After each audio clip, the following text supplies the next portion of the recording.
حق جماهير نادي الزمالك تفرح بنادي الزمالك الصدارة في 100 عقبة. النهاردة الزمالك عمل كل حاجة صح في المباراة، عمل مباراة قوية من أفضل المباريات فنيا اللي بيأديها فريق نادي الزمالك من فترة طويلة، رغم إن الزمالك كسب بركلة جزاء مشكوك في صحتها.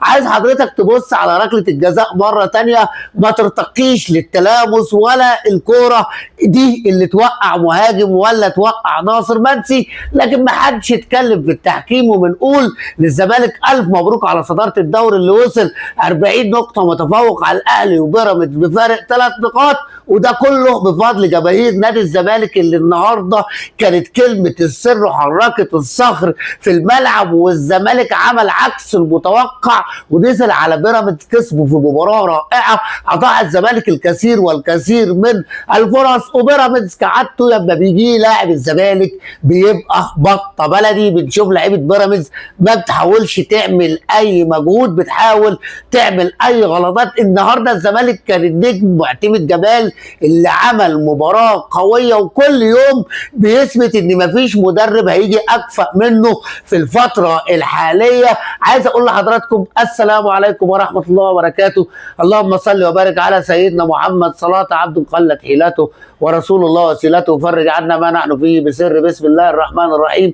اهلا بكم احبائي واعزائي عشاق الكره مع محترم في فيديو جديد. النهارده هنتكلم عن فوز نادي الزمالك على بيراميدز وتصدره لجدول الدوري الممتاز. لكن قبل ما نتكلم في المباراه عايز حضرتك تعمل لايك وشير ومتابعه عشان الفيديو يوصل لاكبر عدد من المتابعين. النهارده الزمالك لعب بشخصيه البطل، النهارده الزمالك لعب على الفانيلا، النهارده الزمالك قال لك الزمالك يمرض ولا يموت، التاريخ بيمشي مع صاحبه.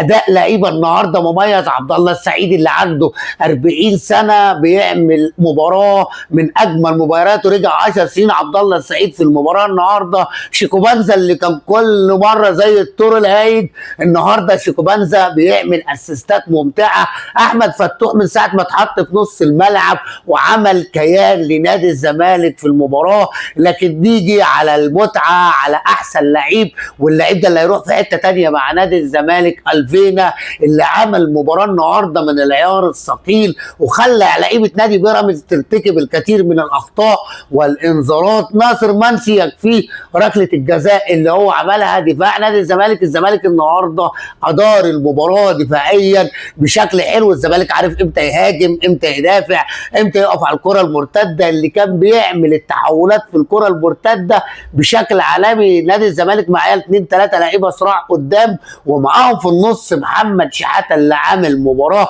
قنبله. لكن لسه الدوري طويل، فاضل اكتر من 8 مباريات على الدوري، لسه في مباراتين ولسه في 7 في الدور الثاني. فالمفروض جماهير نادي الزمالك تفرح للحظه بس.